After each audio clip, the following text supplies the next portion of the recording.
হিন্দু নির্যাতনের দাবি করে বাংলাদেশে শান্তিরক্ষী পাঠানোর প্রস্তাবকে পশ্চিমবঙ্গ মুখ্যমন্ত্রী মমতা বন্দ্যোপাধ্যায়ের জ্ঞানের ঘাটতি বলছেন কূটনৈতিক বিশ্লেষকরা। তাদের মতে ভোটের মাঠে সুবিধা নিতে একের পর এক গুজব ও মনগড়া বক্তব্য দিয়ে দুই দেশের ঐতিহাসিক সম্পর্ক নষ্ট করছেন ভারতের রাজনীতিবিদরা, যা দীর্ঘমেয়াদে ঢাকা দিল্লির সম্পর্কে নেতিবাচক প্রভাব ফেলতে পারে। ছাত্র জনতার গণ অভ্যুত্থানে দেশ ছেড়ে ভারতে আশ্রয় নেন পতিত সরকারের সাবেক প্রধানমন্ত্রী শেখ হাসিনা। তখন থেকেই নানা ইস্যুতে দুই দেশের সম্পর্কে টানাপোড়েন।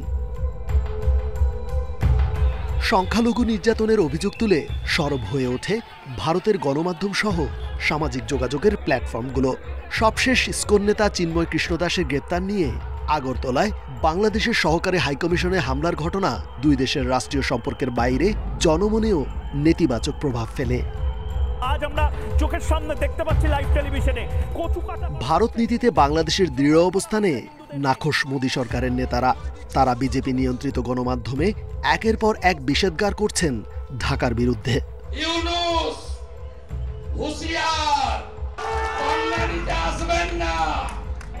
এমনকি দেশে হিন্দু নির্যাতনের বিভ্রান্তিমূলক তথ্য তুলে ধরে জাতিসংঘের শান্তিরক্ষী পাঠানোর প্রস্তাব করে কেন্দ্রের দৃষ্টি আকর্ষণ করে বসেন পশ্চিমবঙ্গের মুখ্যমন্ত্রী মমতা বন্দ্যোপাধ্যায়। কি ধরনের একটা পরিস্থিতি হলে জাতিসংঘের শান্তিরক্ষী বাহিনী তারা পাঠিয়ে থাকে? আমি মনে করি উনি নেহায়েতই একটা রাজনৈতিক বক্তব্য দিয়েছেন এবং একটা রেটরিক লেভেলে, যা উনার মতো একজন নেত্রীর কাছ থেকে আমরা আশা করিনি। বাংলাদেশে শান্তিরক্ষী বাহিনী পাঠানোর প্রস্তাবকে মমতার জানার ঘাটতি বলে মন্তব্য করেছেন কূটনৈতিক বিশ্লেষকরা। মমতা ব্যানার্জি আসলে এই প্রক্রিয়াটা সম্পর্কে খুব বেশি ওয়াকেবহাল হয়তো নয়, কারণ যে কোনো দেশের শান্তিরক্ষী পাঠাতে হলে জাতিসংঘ নিরাপত্তা পরিষদের 5 পার্মানেন্ট সদস্য যারা আছেন তাদের মধ্যে মতৈক্য থাকতে হয়। বাংলাদেশের অভ্যন্তরীণ বিষয়ে ভারতের হস্তক্ষেপকে নজিরবিহীন বলে মনে করছেন বিশ্লেষকরা। রেজওয়ানুল হক, ইন্ডিপেন্ডেন্ট নিউজ, ঢাকা। চিকিৎসা নিতে গিয়ে বছরে 50,000 কোটি টাকারও বেশি ভারতে চলে যায়। তবে সম্প্রতি সে দেশের মেডিকেল ভিসা প্রায় বন্ধ। একে দেশের স্বাস্থ্য খাতের বিকাশের সুযোগ হিসেবে দেখছেন বিশেষজ্ঞরা। এই সুযোগ কাজে লাগাতে পারলে দেশেই থাকবে বিপুল পরিমাণ টাকা। এছাড়াও স্বাস্থ্যসেবার মান না বাড়ালে ক্ষতিগ্রস্ত হবেন অনেক রোগী, বলছেন তারা। চিকিৎসার জন্য বাংলাদেশ থেকে প্রতি বছর বিশ্বের বিভিন্ন দেশে যায় কয়েক লাখ মানুষ, তবে বেশিরভাগেরই গন্তব্য ভারত। আওয়ামী লীগ সরকারের পতনের পর সীমিত হয়েছে ভারতের মেডিকেল ভিসা। গুরুতর রোগীরাও ভিসা পাচ্ছেন না। এতে থাইল্যান্ড ও সিঙ্গাপুরে যাওয়ার হার বেড়েছে। ক্যান্সার, হৃদরোগ, কিডনি রোগ, লিভারের নানা সমস্যা সহ প্রায় 12 ধরনের রোগের চিকিৎসা নিতে ভারতে যাওয়ার হার বেশি।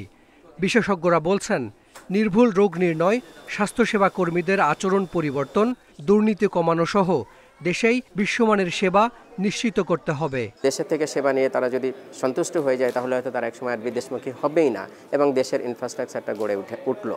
এইটা একটা বড় কাজ হবে। তাহলে এই জায়গায় আমার মনে হয় যে সরকারের তরফ থেকে একটা আলোচনা দরকার এবং বেসরকারি হসপিটাল মালিক, ডায়াগনস্টিক সেন্টার যারা আছে তাদেরকে এই সুযোগটা কিন্তু কাজে লাগানোর দরকার। দেশের সরকারি হাসপাতালে অব্যবস্থাপনা, কম জনবল এবং বেসরকারি খাতের অতি মুনাফার মানসিকতার অভিযোগ পুরনো। এসব সংকটের সমাধান না হলে বিদেশমুখী রোগীরা পড়তে পারেন ক্ষতির মুখে। প্রাইভেট সেক্টরে তো ভিড় তো আর পাবলিক সেক্টরের মতো না, কিন্তু প্রাইভেট সেক্টরে যে অর্থ রোগী প্রদান করে তার পরিমাণে সেবা পায় কিনা সেটা তো প্রশ্নবিদ্ধ রয়েছে। তার মান সম্পর্কে প্রশ্নবিদ্ধ রয়েছে, বিশেষ করে ব্যবহার সম্পর্কে প্রশ্নবিদ্ধ রয়েছে। তবে স্বাস্থ্য বিভাগ বলছে, দেশের অনেক প্রতিষ্ঠানে বিশ্বমানের চিকিৎসা হয়, আস্থা সংকটের কারণ নেই। যে ভারতের থেকে আমার চিকিৎসা সেবা কোনো অবস্থাতেই কম না। যেসব রোগী আমরা ভারতে যাই, আমরা আশা পরে ফিডব্যাক নেই যে তারা কি চিকিৎসা দিল, আমরা কি দিয়েছি, আমি খুব একটা পার্থক্য পাই না। বিশ্বমানের চিকিৎসা সেবা নিশ্চিতে রাজধানীর শাহবাগে নির্মাণ করা হয়েছে সুপার স্পেশালাইজড হাসপাতাল। দুর্নীতি আর অব্যবস্থাপনায় অধরা থেকে গেছে সেই স্বপ্ন। Hasan Misbah, independent news, Dhaka. উস্কানিমূলক কর্মকাণ্ড থেকে শেখ হাসিনাকে বিরত রাখতে ভারতকে আহ্বান জানিয়েও উত্তর মেলেনি। বৃহস্পতিবার বিকেলে পররাষ্ট্র মন্ত্রণালয়ের সাপ্তাহিক ব্রিফিংয়ে কথা জানান দপ্তরের মুখপাত্র। তিনি বলেন, আগামী সোমবার ঢাকা দিল্লি পররাষ্ট্র সচিব পর্যায়ের বৈঠকে সীমান্ত সংকট, পানি বণ্টন, বাণিজ্য সহ স্বার্থ সংশ্লিষ্ট বিভিন্ন বিষয়ে আলোচনা হবে। গণ অভ্যুত্থানের মুখে দেশ ছেড়ে দিল্লিতে আশ্রয় নেন পতিত সরকারের সাবেক প্রধানমন্ত্রী শেখ হাসিনা। সেখান থেকে নানা সময় তার কিছু অডিও বার্তা ও কথোপকথনে আপত্তি জানিয়ে ঢাকার ভারতীয় হাইকমিশনে চিঠি দেয় অন্তর্বর্তী সরকার। এতে শেখ হাসিনাকে উস্কানিমূলক কর্মকাণ্ড থেকে বিরত রাখতে ভারতকে আহ্বান জানানো হয়। তবে এর উত্তর এখনো পায়নি ঢাকা। আমরা ইনস্ট্রাকশন পেয়েছি কিনা আমার জানা মতে এখন পর্যন্ত আমাদের কাছে ইনস্ট্রাকশন আসেনি। কিভাবে এটা ফ্যাসিলিটেটেড হচ্ছে এটা আসলে আমার বক্তব্য দেওয়ার বিষয় না। এটা উনি ভারতে আছেন, ভারত সরকার কিভাবে এটা হ্যান্ডেল করছে এটা তারাই ভালো বলতে পারবে। 9 ডিসেম্বর ঢাকায় বাংলাদেশ ভারত পররাষ্ট্র সচিব পর্যায়ের বৈঠকে শেখ হাসিনাকে ফেরাতে আলোচনা হবে কিনা এমন প্রশ্নের উত্তরে মুখপাত্র বলেন, এই বিষয়ে এখনো আদালত বা সংশ্লিষ্ট মন্ত্রণালয় থেকে কোনো নির্দেশনা পায়নি পররাষ্ট্র দপ্তর। আমরাই শুধুমাত্র একমাত্র অ্যাক্টর না এখানে, বরঞ্চ আমরা একটা পার্ট। এবং উনি তখন জানিয়েছিলেন যে আমাদের যে অংশে আমাদের যে রোলটা প্লে করার কথা সেই অংশের রোল প্লে করার সময়টা এখনো আসেনি। তো ওইটা যখন আসবে তখন আমরা করব। তিনি জানান, দুদেশের পররাষ্ট্র সচিব পর্যায়ের বৈঠকে গুরুত্ব পাবে সীমান্ত সংকট, পানি বণ্টন ও বাণিজ্য সহ দ্বিপাক্ষিক ইস্যুগুলো। দ্বিপাক্ষিক সম্পর্কের মধ্যে যতগুলো এলিমেন্ট আছে সবগুলাই রাখার চেষ্টা করা হয়। ব্রড কয়েকটা ক্যাটাগরি আছে, এই ক্যাটাগরিগুলো আপনারা অনুমান করতে পারেন যে বাণিজ্য আছে, সীমান্ত আছে, কানেক্টিভিটি আছে, তারপরে পানি আছে। এই বিষয়গুলো আলোচনাতে থাকবে। সোমবার প্রধান উপদেষ্টার সঙ্গে বৈঠক করবেন ইউরোপীয় ইউনিয়নের সদস্যভুক্ত দেশের রাষ্ট্রদূতরা। একথা জানিয়ে মুখপাত্র বলেন, ডোনাল্ড ট্রাম্প প্রেসিডেন্টের দায়িত্ব নেওয়ার পর যুক্তরাষ্ট্রের সঙ্গে দ্বিপাক্ষিক সম্পর্কে তেমন কোনো পরিবর্তন আসবে না। নাফিজাতুল্লাহ, ইন্ডিপেন্ডেন্ট নিউজ, ঢাকা।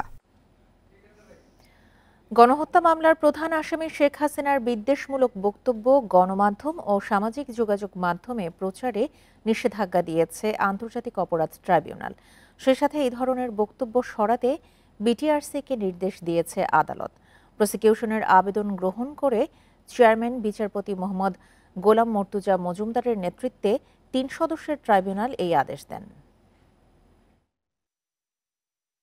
গত 5 আগস্ট ছাত্র জনতার গণ অভ্যুত্থানে ক্ষমতাচ্যুত শেখ হাসিনা দেশ ছেড়ে ভারতে পালিয়ে যান।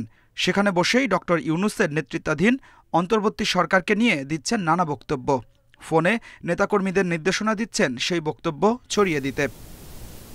আন্তর্জাতিক ট্রাইব্যুনালে তার বিরুদ্ধে করা মামলা নিয়েও মন্তব্য করেন শেখ হাসিনা।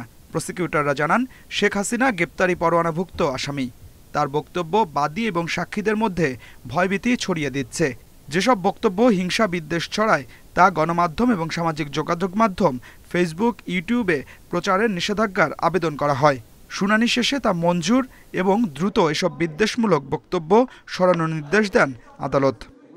সরকারের যথাযথ কর্তৃপক্ষকে ট্রাইব্যুনাল আদেশ দিয়েছেন যে এই সকল হেট স্পিচ যেগুলো এখনও বিদ্যমান আছে সেগুলোকে রিমুভ করার জন্য, এবং ভবিষ্যতে যেন এই ধরনের কোনো হেট স্পিচ আর পাবলিক বা ব্রডকাস্ট না হয় সেজন্য উনি আদেশ প্রদান করেছেন। আমরা স্পেসিফিক্যালি বলেছি যে শুধু বিদ্বেষমূলক বক্তব্য এবং এমন বক্তব্য যা ট্রাইব্যুনালের ইনভেস্টিগেশনকে হ্যাম্পার করে, এই 2 ধরনের বক্তব্যকে আমরা নিষেধ চেয়েছি।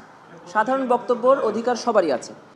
ট্রাইব্যুনালের প্রসিকিউশন জানায়, ট্রাইব্যুনালের আদেশ সামাজিক যোগাযোগ মাধ্যম ফেসবুক, এক্স এবং ইউটিউব সহ আন্তর্জাতিক প্ল্যাটফর্মের যথাযথ কর্তৃপক্ষের কাছে লিখিতভাবে পৌঁছানো হবে। ফেসবুক, টুইটার, ইউটিউব সহ যেগুলো ইন্টারন্যাশনাল সোশ্যাল মিডিয়া আছে, এখানে আমরা আমাদের ট্রাইব্যুনালের আদেশটা পৌঁছাবো এবং তাদেরকে লিখিত জানাবো। এগুলো ইন্টারন্যাশনাল হিউম্যান রাইটস স্ট্যান্ডার্ড অনুযায়ী এগুলো হেট স্পিচ, বিদ্বেষমূলক চর্চা এবং এটা ঘৃণা চর্চা। আর্টিকেল 19 আছে, এটা কোনোভাবে শেখ হাসিনার বক্তব্যগুলোকে মত প্রকাশের স্বাধীনতার মধ্যে কাভার করে না। গেল 18 নভেম্বর, জুলাই, আগস্ট গণহত্যার ঘটনায় শেখ হাসিনার বিরুদ্ধে মামলার তদন্ত 1 মাসের মধ্যে শেষ করার নির্দেশনা দেয় ট্রাইব্যুনাল। আগামী 17 ডিসেম্বরের মধ্যে দাখিল করতে হবে প্রতিবেদন। Adilur Rahman, independent news, Dhaka. একটি গোষ্ঠী হিন্দুদের মধ্যে ঢুকে দেশকে অস্থিতিশীল করে ভারতের স্বার্থ রক্ষায় কাজ করছে বলে অভিযোগ করেছেন হিন্দু নেতারা। আর ধর্মের ভিন্নতা থাকলেও দেশের স্বার্থে সবাইকে এক পরিবার হয়ে থাকার আহ্বান প্রধান উপদেষ্টা অধ্যাপক ডক্টর মোহাম্মদ ইউনূসের।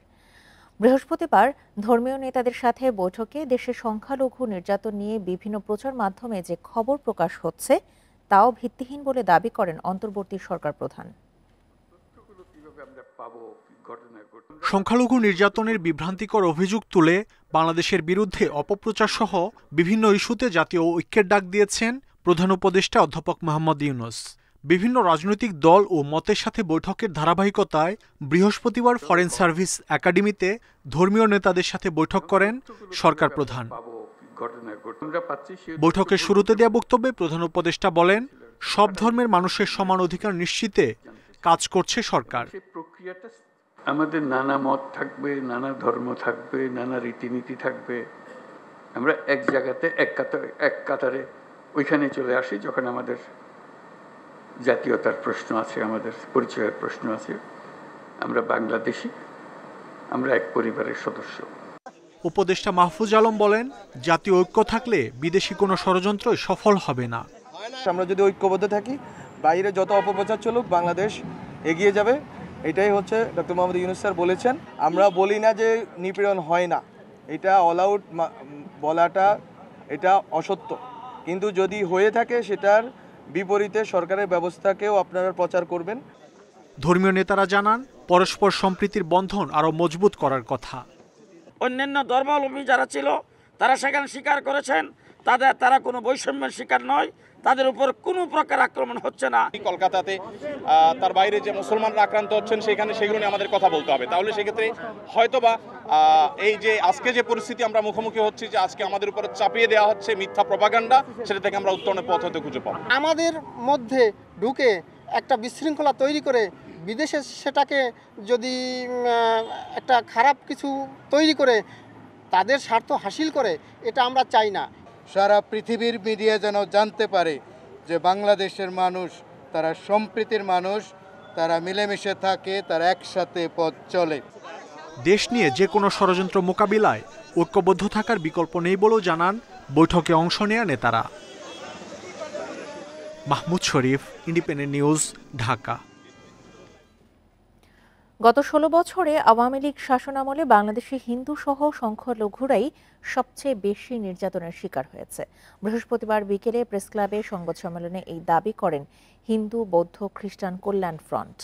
নেতারা বলেন, দেবোত্তর সম্পত্তির অধিকাংশই আওয়ামী কর্মীদের দখলে। ভারত সবসময় এদেশের হিন্দুদের দাবার গুটি হিসেবে ব্যবহার করে আসছে। ভারতীয় ধর্মান্ধ রাজনীতি বাংলাদেশের সাম্প্রদায়িক সম্প্রীতি নষ্ট করছে। হিন্দু, বৌদ্ধ, খ্রিস্টান কল্যাণ ফ্রন্টের নেতারা ভারতের গণমাধ্যমের উস্কানি বন্ধের দাবি জানান। আলোচকরা বলেন, বর্তমান সরকারের আমলে সংখ্যালঘুরা সবচেয়ে নিরাপদে আছে। বিগত সরকারের আমলে আওয়ামী সন্ত্রাসীদের মদদে মন্দির পোড়ানো হয়েছে, অথচ এর কোনো সুষ্ঠু তদন্ত তারা করেনি। দেবোত্তর সম্পত্তি অধিকাংশ আওয়ামী কর্মীদের অবৈধ দখলে।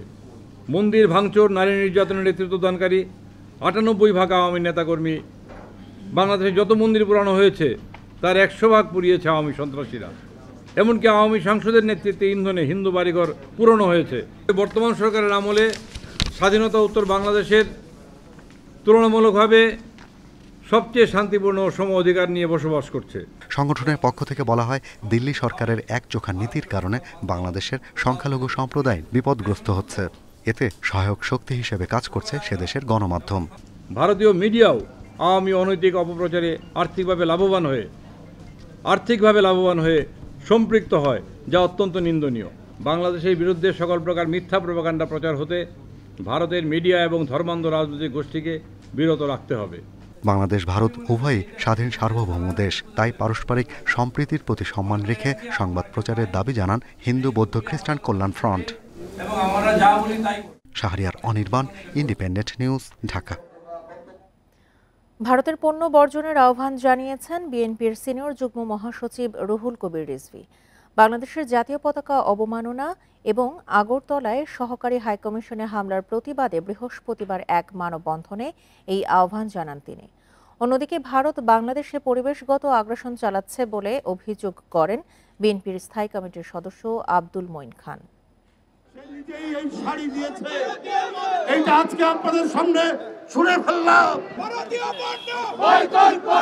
স্ত্রীর শাড়ি আগুনে পুড়িয়ে দেন বিএনপির সিনিয়র যুগ্ম মহাসচিব রুহুল কবির রিজভী। আমরা আমাদের দেশের পণ্য কিনব। বৃহস্পতিবার সকালে জাতীয় প্রেস ক্লাবের সামনে এভাবেই ভারতের পণ্য বর্জন ও দেশীয় পণ্য ব্যবহারে উৎসাহিত করলেন বিএনপির এই সিনিয়র নেতা। বলেন, ভারতে কেউ বিনা পয়সায় চিকিৎসা নিতে যায় না। দেশটির পণ্য আমদানি বন্ধ হলে নেওয়া হবে বিকল্প ব্যবস্থা। আমাদের মা বোনেরা, স্ত্রীরা তারা আর ভারতের শাড়ি কিনবে না, তারা ভারতের সাবান কিনবে না। যারা আমাদের স্বাধীনতাকে শ্রদ্ধা করে না, যারা আগরতলায় বাংলাদেশের পতাকাকে নেমে ছিঁড়ে দেয়, আমরা তাদের দেশের পণ্য বর্জন করব। শুধু রাজনৈতিক ষড়যন্ত্র নয়, বাংলাদেশে পরিবেশগত আগ্রাসন চালাচ্ছে ভারত, এমন দাবি বিএনপির স্থায়ী কমিটির সদস্য আব্দুল মঈন খানের। আন্তর্জাতিক ফারাক্কা কমিটির অনুষ্ঠানে তিনি বলেন, পানির ন্যায্য হিস্সা নিয়ে বাংলাদেশের সাথে টালবাহানা করে আসছে ভারত। বাংলাদেশের উপরে তো শুধু শক্তি দিয়ে আগ্রাসন হচ্ছে না, বাংলাদেশের উপরে বিভিন্ন দিক দিয়ে আগ্রাসন হচ্ছে। তার একটি গুরুত্বপূর্ণ দিক হচ্ছে পরিবেশগত আগ্রাসন। এদেশের ভবিষ্যৎ প্রজন্ম বেঁচে থাকবে কি নিশ্চিহ্ন হয়ে যাবে সেটি কিন্তু নির্ভর করছে এই পরিবেশগত আগ্রাসনের উপরে। পানির ন্যায্য হিস্সা আদায়ে আবারও ফারাক্কা অভিমুখে লং মার্চ করার কথাও জানান এই বিএনপি নেতা। জাহিদুল ইসলাম, ইন্ডিপেন্ডেন্ট নিউজ, ঢাকা। মামলায় নাম থাকলেই ঢালাওভাবে কাউকে গ্রেপ্তার করা হবে না বলে জানিয়েছেন পুলিশ মহাপরিদর্শক বাহারুল আলম। বলেছেন, সংস্কারের মাধ্যমে পুলিশকে জনবান্ধব করা হচ্ছে। বাহিনী আগের মতো মারণাস্ত্র ব্যবহার করবে কি না সেই বিষয়ে ভাবার সময় এসেছে বলেও জানান তিনি। দায়িত্ব নেওয়ার পর প্রথমবার পুলিশ হেডকোয়ার্টার্সে সংবাদ সম্মেলনে বৃহস্পতিবার সকালে এসব কথা বলেন আইজিপি। জঙ্গিবাদের আশঙ্কায় সম্প্রতি বাংলাদেশ ভ্রমণে যুক্তরাজ্যের সরকার ট্রাভেল অ্যালার্ট দিলেও এ ধরনের কোনো হামলার সুনির্দিষ্ট তথ্য নেই পুলিশের কাছে। তবুও বিষয়টিকে সর্বোচ্চ গুরুত্ব দিয়ে সতর্ক অবস্থায় আইনশৃঙ্খলা বাহিনী, জানালেন নবনিযুক্ত পুলিশ মহাপরিদর্শক। ওই টেরর অ্যালার্টটা আমরাও দেখেছি ইউকের সাইটে, এবং যেহেতু তারা দিয়েছে এবং তাদের ইন্টেলিজেন্স আমরা মনে করি আমাদের চেয়ে ভালো, সেজন্য আমরা ওটাকে গুরুত্ব দিচ্ছি। বৃহস্পতিবার সকালে সংবাদ সম্মেলনে সার্বিক নিরাপত্তা পরিস্থিতি নিয়ে কথা বলেন পুলিশ প্রধান। জানান, রাজনৈতিকভাবে পুলিশকে আর ব্যবহার করা যাবে না। রাজনৈতিক উদ্দেশ্য সাধনের জন্য ব্যবহৃত না হয়, এটা আপনাদের মতো আমি সহ আমার পুরো পুলিশ বাহিনীর এই দাবি। পুলিশ মহাপরিদর্শক বলেন, জুলাই আগস্ট গণ অভ্যুত্থানে পুলিশের গুলিতে হত্যাকাণ্ড ঘটলেও ভবিষ্যতে এ ধরনের পরিস্থিতি এড়াতে অস্ত্রনীতিমালা তৈরির প্রয়োজন। মূল কাজ আমার যেখানে জীবন রক্ষা করা, সেখানে তার আর্মামেন্টোরিয়াম কীরকম হবে, আমার মনে হয় যে উই শুড ডিসাইড নাও। আমার বিশ্বাস পুলিশ সংস্কার কমিশনের এটা আছে, এবং ওনারা আমাদের কাছ থেকে টাইম টু টাইম তথ্য এবং তথ্য চাচ্ছেন, আমরা দিচ্ছি। মিথ্যা মামলা দিয়ে নিরীহ মানুষকে ফাঁসালে ব্যবস্থা নেওয়া হবে বলে জানান আইজিপি। সারা দেশে এসব মামলা তদন্তে সাবেক ও বর্তমান পুলিশ সদস্যদের নিয়ে 8টি টিম গঠন করা হয়েছে। বিনা তদন্তে পাইকারি হারে কাউকে গ্রেফতার করব না, নাম থাকলেই গ্রেফতার করে ফেলতে হবে, এটা কিন্তু আইনেও নাই। এটা আপনার যুক্তিসঙ্গত কারণ থাকতে হবে যে আপনি এই ঘটনায় জড়িত অপরাধী। ছাত্র আন্দোলনে গুলি বা সরাসরি হত্যার নির্দেশদাতা কেউই দায় এড়াতে পারবে না বলে মন্তব্য করেন আইজিপি। বাহিনীর কেউ এখনও আগের সংস্কৃতি মনের মধ্যে লালন করলে তাদের পরিবর্তনের তাগিদ দেন পুলিশ প্রধান। Khaled Raihan, independent news, Dhaka. বৈষম্য বিরোধী ছাত্র আন্দোলনের শেষের দিকে রাজধানীতে গুলিবিদ্ধ শিক্ষার্থী গোলাম নাফিজের রিকশায় রাখা নিথর দেহের ছবি দেখে আঁতকে ওঠেন অনেকেই। ফার্মগেটে পুলিশের পাশাপাশি আওয়ামী লীগের নেতাকর্মীরাও সেদিন গুলি চালায় শিক্ষার্থীদের মিছিলে। হতাহতদের সঙ্গে আচরণও ছিল অমানবিক। ইন্ডিপেন্ডেন্ট টেলিভিশনের দীর্ঘ অনুসন্ধানে পাওয়া গেছে এসব তথ্য। 4 আগস্ট ফার্মগেট আলরাজি হাসপাতালের দৃশ্য এটি। পথে নানা বাধা পেরিয়ে রিকশায় নাফিজকে আনা হয় এখানে। ঠিক এই জায়গাটিতে নাফিজকে নিয়ে এসেছিলেন রিকশা চালক নূর মোহাম্মদ। তখন তাকে এই হাসপাতালটিতে কোনোভাবেই প্রবেশ করতে দেয়নি। তখনকার আওয়ামী লীগের নেতাকর্মীরা নাফিজকে লাঠি দিয়ে খুঁচিয়ে খুঁচিয়ে শিবির কর্মী বলে আখ্যা দিয়েছেন। তখনকার আমরা কয়েকজন সংবাদকর্মী এখানে ছিলাম, পুরো বিষয়টিকে প্রত্যক্ষ করেছি। ধারণা করা হয় যদি ঠিক সময়ে নাফিসকে হাসপাতালে নেওয়া যেত তখন তাকে বাঁচানো যেত। গুলিবিদ্ধ নাফিসের দেহটি প্রথমে ফুটওভারের নিচে রাস্তায় পড়েছিল অনেকক্ষণ, পরে পুলিশ নিথর দেহটিকে তুলে দেয় এক রিকশায়। এই সময় নাফিসকে একটু নড়াচড়া দেখে বিরক্ত হয়ে পুলিশ আবারও তাকে গুলি করতে চায়। তাড়াতাড়ি যা, আরেক পুলিশ গুলি করে দেবো, আরেক পুলিশ কইতেছে আরো দুই তিনটা গুলি করে দেয়। মুহূর্তে ভাইরাল হওয়া সাড়া জাগানো সেই ছবিটি তুলতে গিয়ে পুলিশ ও দলীয় নেতাকর্মীদের হাতে নির্যাতিত হন চিত্র সাংবাদিকরাও। তো পুলিশের কথা হচ্ছে যে আপনি ওইখানে যাইতেই পারবেন না, আপনি এখান থেকে চলে যাইতে হবে। খুবই এগ্রেসিভ মুভমেন্ট ডাক দিল, রাজু নামে একজন ফটোগ্রাফার, ওরেও ডাক দিল।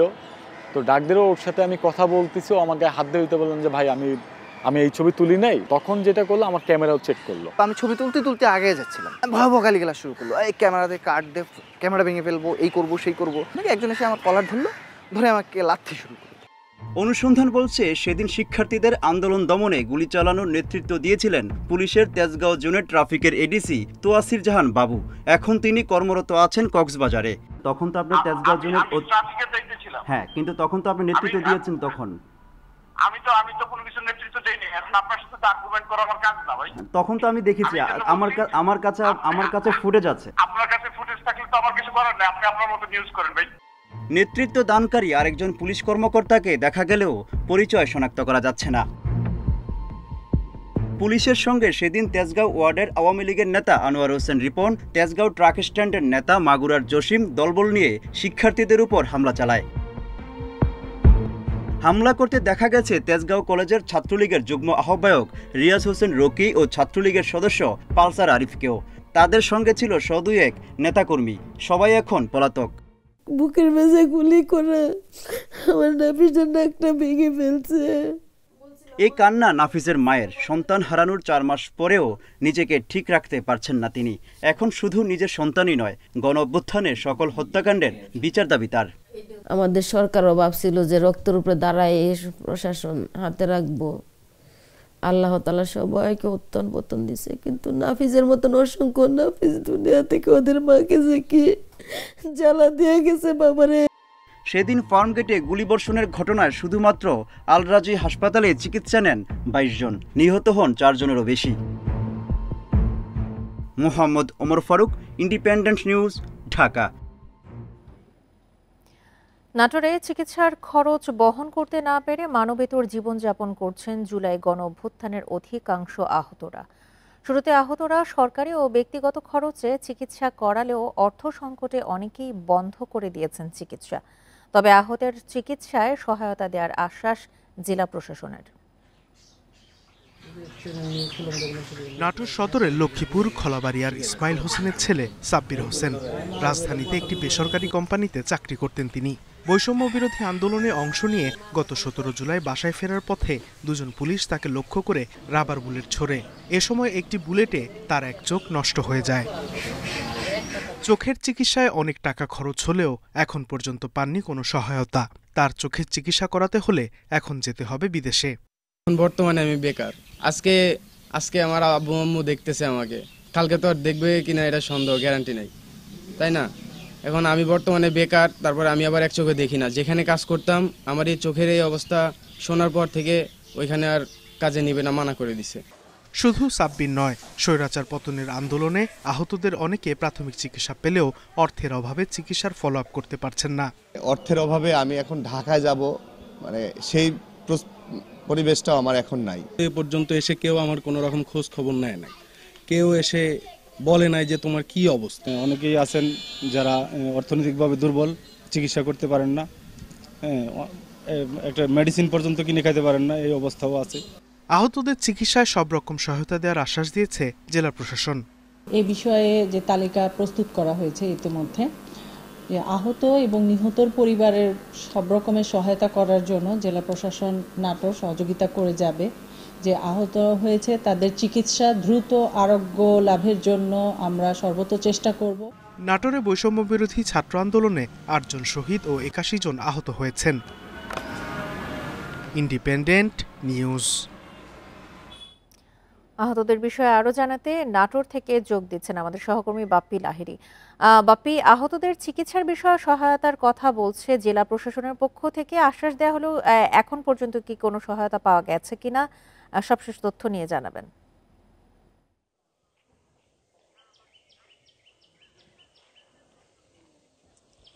আসলে গত যে জুলাই আগস্ট গণ অভ্যুত্থানের যে আহতর ঘটনা নাটোরে ঘটে, নাটোরে আসলে সেইভাবে কিন্তু বড় কোনো সংঘর্ষ না হলেও কিন্তু আসলে নাটোরের তালিকায় 81 জন কিন্তু এই পর্যন্ত আহত যে একটা তালিকা করা আছে সেই তালিকাতে 81 জনের নাম রয়েছে। এই 81 জনের মধ্যে কিন্তু অধিকাংশ জন কিন্তু আমাদের কাছে অভিযোগ করছেন যে আসলে তাদের কাছে এখন পর্যন্ত কেউ কোনো আর্থিক সহায়তা নিয়ে যায়নি। অনেকে কিন্তু আসলে এখন চিকিৎসা নিতে গিয়েও হিমশিম খাচ্ছে। কেউ মানে এমন পরিমাণে যে হতদরিদ্র পরিবার রয়েছে যে যারা সেই সময় যে চিকিৎসা করেছে সেই সময় সেই চিকিৎসা খরচটাও কিন্তু অনেকে লোন নিয়ে চিকিৎসা করেছে, সেই লোনের কিস্তি কিন্তু এখন শোধ করছে, কিন্তু আসলে বর্তমানে যে পরিস্থিতি চলছে যে তাদের ফলো আপ করা, সেই ফলো আপ করার পরিস্থিতি তাদের নাই। এইসব বিষয় নিয়ে আমি কিন্তু এখানকার জেলা প্রশাসকের সাথে কথা বলেছিলাম, এখানকার হাসপাতাল কর্তৃপক্ষের সাথে কথা বলেছিলাম যে আসলে এই যেহেতু জেলা সদর হাসপাতাল, এখানে সরকারি হাসপাতাল, এই হাসপাতালে ফ্রি চিকিৎসা দেওয়ার বিধান রয়েছে, এখান থেকে তারা কোনো সেবা পাচ্ছে কিনা। আসলে এখানকার চিকিৎসকরা যেমনটি আমাদেরকে জানিয়েছিলেন যে এই রুগীগুলোর আসলে প্রাথমিকভাবে যে চিকিৎসা দেওয়া সেই চিকিৎসাগুলো দেওয়া হয়েছে। অনেক ক্ষেত্রে কিন্তু যে আহতরা অনেকে ঢাকা থেকেও চিকিৎসা নিয়েছে, আসলে ঢাকার চিকিৎসাও কিন্তু আসলে তাদের জন্য শেষ ঘোষণা করেছে সরকার চিকিৎসক যে এই চিকিৎসা আসলে এরপর আর বাংলাদেশে হওয়ার কোনো সম্ভাবনা নেই। এইসব প্রশাসনের পক্ষ থেকে কি এখন পর্যন্ত সহায়তার হাত বাড়ানো হয়েছে? কোনো চিকিৎসা সেবার সহায়তা পেয়েছেন তারা?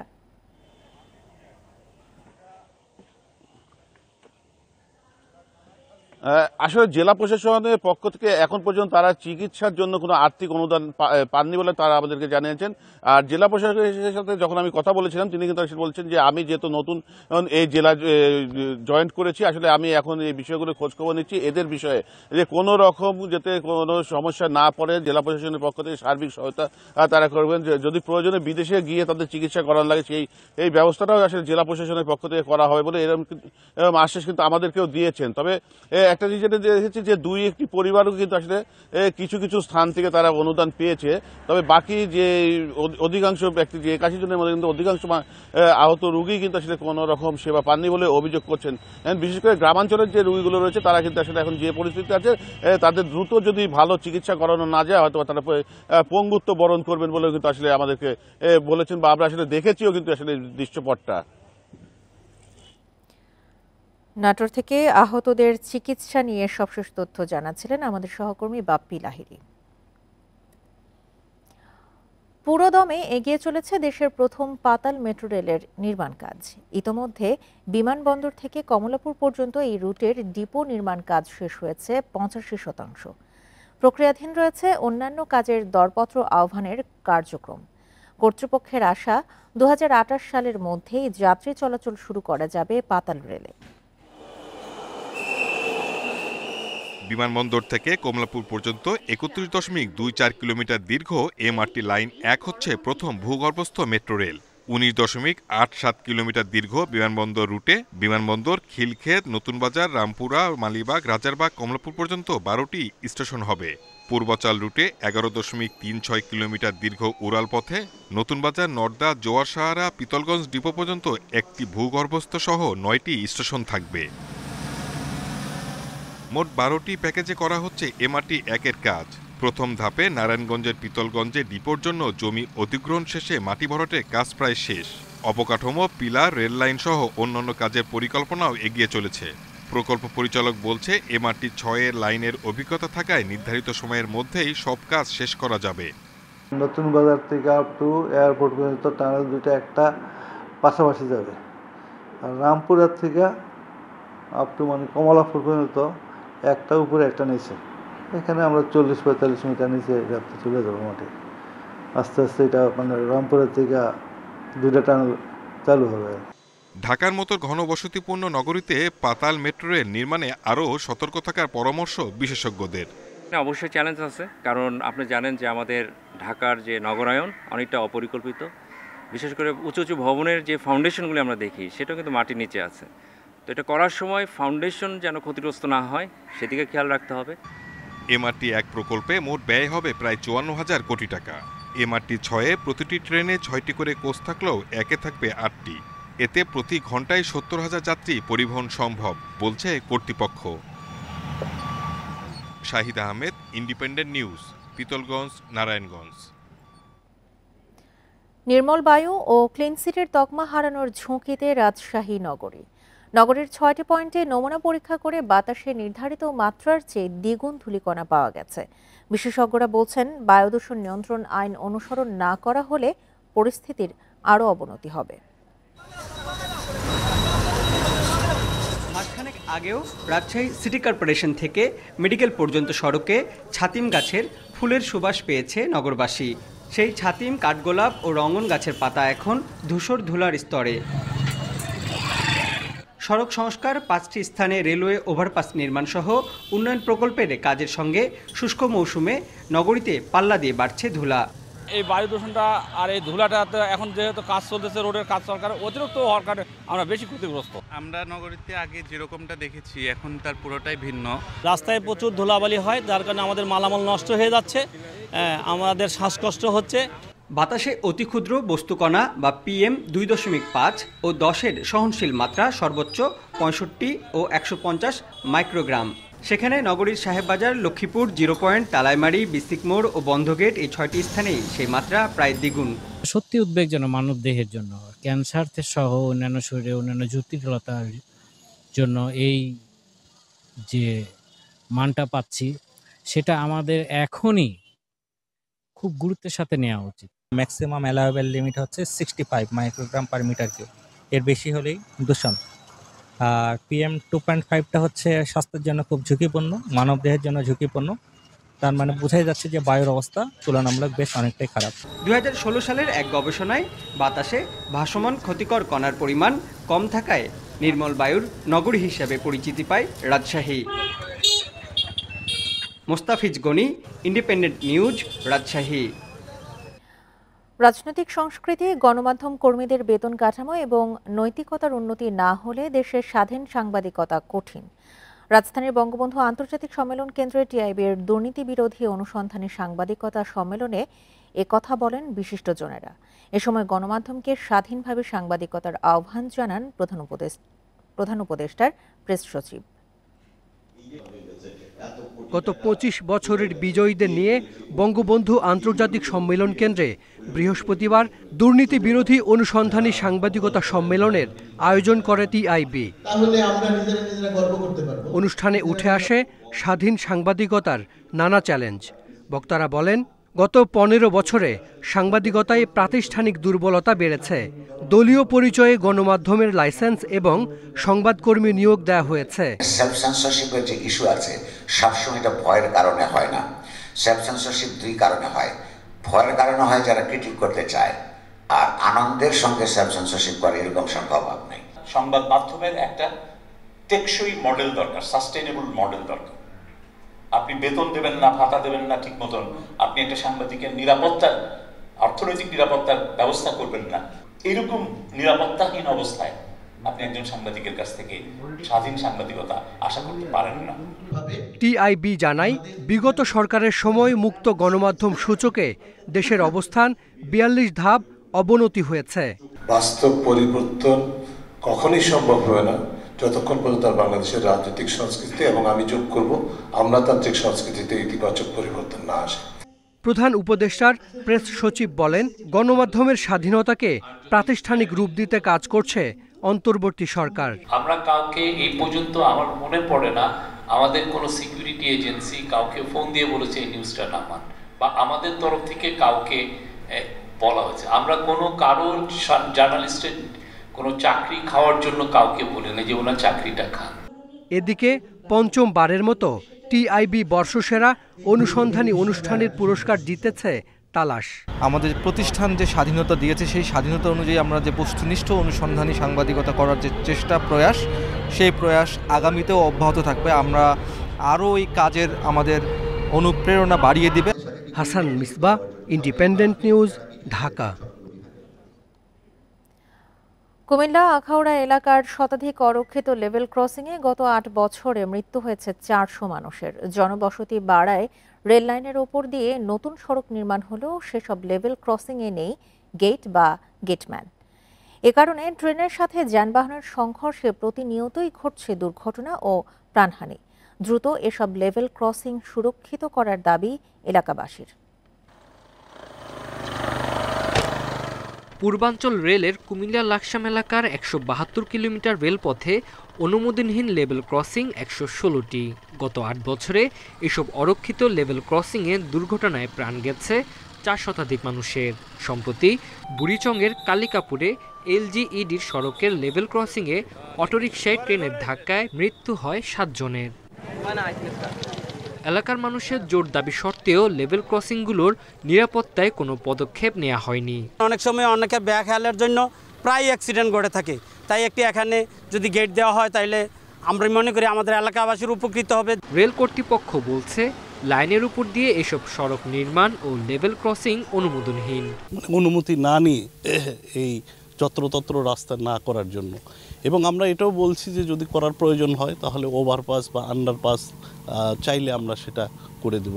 এলজিইডির কর্মকর্তারা দ্রুত সময়ে জটিলতা নিরসনের কথা বললেও এ পর্যন্ত কোনো সমাধান আসেনি। আমরা রেল কর্তৃপক্ষের কাছ থেকে এনওসি নিয়ে আমরা সড়কগুলো পাকা করে থাকি। লেভেল ক্রসিংয়ে ওইখানে গেটম্যান রাখা, সেটা আমার মনে হয় যে রেল কর্তৃপক্ষেরই এটা দায় দায়িত্ব নেওয়া উচিত। দুর্ঘটনা ও প্রাণহানি এড়াতে লাল ফিতার জটিলতা কাটিয়ে অগ্রাধিকার ভিত্তিতে লেভেল ক্রসিংগুলোতে গেট নির্মাণ এবং গেটম্যান নিয়োগের সুপারিশ করেছে জেলা প্রশাসন। গ্রামীণ রাস্তা যেহেতু তাদের স্পিডটা যাতে ডাউন হয় সেই ধরনের রাস্তাকে আমরা স্পিড ব্রেকার বাড়ানোর চেষ্টা করব। গেটম্যান সহ এখানে ব্যারিয়ার দেওয়ার জন্য আমরা রেল কর্তৃপক্ষের কাছে প্রাথমিকভাবে আমরা সেটা উপদেশ দিয়েছি। ঢাকা চট্টগ্রাম ডাবল লাইন রেলপথে বেড়েছে ট্রেনের গতি, পাশাপাশি জনবহুল এলাকায় নতুন সড়ক নির্মাণ করায় বেড়েছে লেভেল ক্রসিংয়ে যানবাহনের সংখ্যা। এসব কারণে অনিরাপদ রেল গেটগুলোতে বাড়ছে দুর্ঘটনা। Independent news. এ বিষয়ে আরো জানাতে কুমিল্লা থেকে যোগ দিচ্ছেন সহকর্মী তানভীর খন্দকার। তানভীর, লেভেল ক্রসিংগুলোতে গেট নির্মাণ এবং গেটম্যান নিয়োগের সুপারিশ করা হয়েছে, এই উদ্যোগে কোনো অগ্রগতি কি দেখছেন?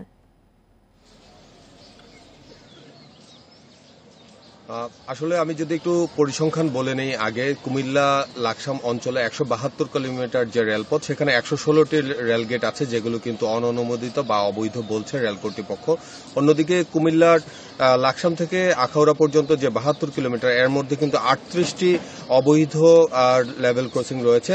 আর এই ৩৮টি লেভেল ক্রসিং এর মধ্যে কিন্তু ৩১টি লেভেল ক্রসিং যেগুলো এলজিইডির রাস্তা এই ট্রেন লাইনের উপর দিয়ে চলে যাওয়ার কারণে রেল কর্তৃপক্ষ সেগুলোকে অবৈধ বলছে। আর জেলা প্রশাসক কার্যালয় কিন্তু ইতিমধ্যে সুপারিশ করেছে অবৈধ বা অরক্ষিত যেসব লেভেল ক্রসিং আছে সেগুলোকে সুরক্ষিত করার জন্য তারা বলছে। কিন্তু এখানে একটি জটিলতা রয়েছে যেটি কিনা খুবই অদ্ভুত মনে হয়েছে আমাদের কাছে। সেটি হচ্ছে যে যেখানে লেভেল ক্রসিং নির্মাণ করবে রেল কর্তৃপক্ষ, সেখানে সেই লেভেল ক্রসিং এর গেটম্যানের যে খরচ, অর্থাৎ 1 বছরের জন্য গেটম্যানের বেতন ভাতা দিতে হবে সড়ক কর্তৃপক্ষকে, এবং সেখানে গেট নির্মাণের যে ব্যয় সেটিও নির্ধারণ করে দেবে সড়ক কর্তৃপক্ষ, সেটিও কিন্তু তারা বহন করবে। অর্থাৎ রেল কর্তৃপক্ষ এবং সড়ক নির্মাণ কর্তৃপক্ষের মধ্যে যে জটিলতা রয়েছে, সেই জটিলতার কারণে মূলত এই ধরনের লেভেল ক্রসিং গুলোকে সুরক্ষিত করা হয় না দীর্ঘদিন যাবৎ। সেক্ষেত্রে কিন্তু সাধারণ মানুষ যেটি বলছে যে যেখানে লেভেল ক্রসিং প্রতিনিয়ত দুর্ঘটনা ঘটছে, সেখানে কিন্তু ট্রেন লাইন কিংবা সড়ক পথ যখন রেল লাইন অতিক্রম করে যায় তখনই কিন্তু সেই সব লেভেল ক্রসিংগুলোকে সুরক্ষিত করা উচিত।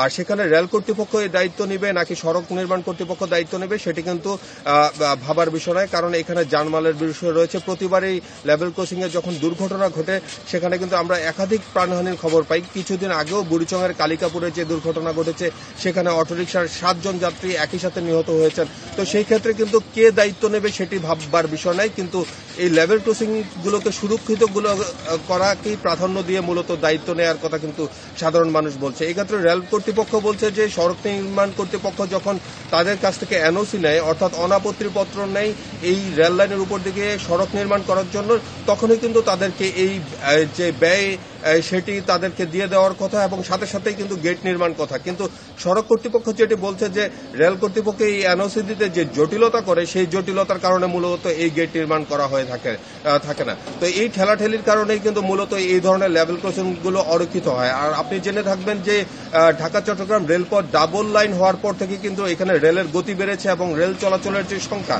সেটিও বেড়েছে। সেই কারণে কিন্তু এই রেল লাইন অতিক্রম করে যে সড়ক গিয়েছে সেখানে যানবাহনগুলোকে অনেকটা অনিরাপত্তার মধ্যেই পার হতে হয়, কারণ ট্রেন যখন আসা যাওয়া করে দুই লেনেই তখন কিন্তু এই লেভেল ক্রসিং থেকে আসলে বোঝার উপায় থাকে না যে অপর পাশ থেকে কোনো ট্রেন আসছে কি আসছে না, যে কারণে কিন্তু মূলত এই ধরনের দুর্ঘটনাগুলো ঘটে থাকে। আর সেই জায়গাগুলোতে যদি গেটম্যান দেওয়া থাকতো কিংবা লেভেল ক্রসিং গুলোতে যদি গেট দেওয়া থাকতো তাহলে কিন্তু এই ধরনের দুর্ঘটনা ঘটতো না। অর্থাৎ আমরা আশা করছি কর্তৃপক্ষ এই বিষয়টি অতি দ্রুতই নজরে আনবেন। আপনাকে অসংখ্য ধন্যবাদ। আওয়ামী লীগ সরকার অর্থনৈতিক প্রবৃদ্ধিকে অতিরঞ্জিত দেখিয়েছে, তাই জিডিপির প্রকৃত আকার জানতে একটি কমিটি গঠনের পরামর্শ দিয়েছেন অর্থনীতিবিদ দেবপ্রিয় ভট্টাচার্য। বৃহস্পতিবার রাজধানীতে একটি হোটেলে কসমস ফাউন্ডেশন আয়োজিত মত বিনিময় সভায় তিনি বলেন, জাতীয় উন্নয়নের নির্ভরযোগ্য তথ্য উপাত্ত নিশ্চিতে পরিসংখ্যান প্রতিষ্ঠানকে স্বাধীন কমিশনে রূপান্তর করতে হবে। গত 15 বছরের বেশিরভাগ সময় উচ্চ প্রবৃদ্ধির হিসাবে দেশের অর্থনীতির আকার ছাড়িয়েছে $450 বিলিয়ন। কিন্তু অর্থনীতিবিদরা প্রবৃদ্ধির সঙ্গে বেসরকারি বিনিয়োগ, কর্মসংস্থানের মতো সংশ্লিষ্ট সূচকের ভারসাম্য খুঁজে পাননি। শ্বেতপত্র কমিটিও দেখেছে রাজনৈতিক সুবিধা পেতে উন্নয়নকে অতিরঞ্জিত করা হয়েছে। এসব বিবেচনায় দেশের অর্থনীতির প্রকৃত আকার বের করা জরুরি বলে মনে করছেন বিশেষজ্ঞরা। আমাদের যে উন্নয়ন পরিসংখ্যান আছে তাকে আরেকটি আধুনিক এবং একটা বৈজ্ঞানিক ভিত্তির উপর দাঁড় করাতে হবে। যেমন করে আমাদের কর্ম কমিশন আছে, এই রকম একটি কমিশন করে প্রধানমন্ত্রী রাষ্ট্রপতির কাছে নিয়ে সংসদের কাছে জবাবদিহি করার একটা সুরক্ষার কথা আমরা প্রস্তাব করেছি। সরকারি কেনাকাটা ও প্রকল্পে 40% অর্থ লোপাট হয়েছে বলে মনে করেন আলোচকরা। আর এজন্য ইজিপি পদ্ধতি আরও স্বচ্ছ করতে হবে। টেকসই উন্নয়ন নিশ্চিতে ব্যাংক খাত, বিদ্যুৎ জ্বালানি, সামাজিক কর্মসূচি, গ্রামীণ শিক্ষা ব্যবস্থায় আমূল সংস্কার দরকার। জনগণের করের টাকায় ভর্তুকি কমাতে রাষ্ট্রায়ত্ত নাজুক শিল্পগুলো বেসরকারি খাতে ছেড়ে দেওয়ার পরামর্শও দেন বক্তারা। আওয়ামী সরকার জনপ্রশাসনে কর্মকর্তাদের সুযোগ সুবিধা ব্যাপকভাবে বাড়িয়েছে। এভাবে তাদের নীরব সমর্থন আদায় করে রেখে শাসনকাল দীর্ঘায়িত করেছে। এখন কার্যকর পরিকল্পনা নিতে হবে যে জনগণের অর্থে কত বড় জনপ্রশাসন বহাল রাখব। আমার মতে সরকারি চাকরিতে দক্ষতা, পেশাদারিত্ব বাড়াতে চুক্তিভিত্তিক নিয়োগও হতে পারে। মতবিনিময়ে বলা হয়, প্রবাসী আয়ের উপর ভর করেই অনেকদিন ধরেই মন্দা এড়িয়ে চলছে অর্থনীতি। এমন অবস্থায় এলডিসি উত্তরণের চ্যালেঞ্জ মোকাবিলায় রপ্তানি পণ্য ও বাজারে বৈচিত্র্য আনতে গুরুত্ব দেন বিশ্লেষকরা। Hari Saha, independent news, Dhaka. আর এই ছিল এখনকার মতো ইন্ডিপেন্ডেন্ট সংবাদে। ইন্ডিপেন্ডেন্ট টেলিভিশনের সব খবর আরও বিস্তারিত জানতে চোখ রাখুন ফেসবুক, ইউটিউব এবং এক্সে। ধন্যবাদ সবাইকে। আমন্ত্রণ পরের আয়োজনে।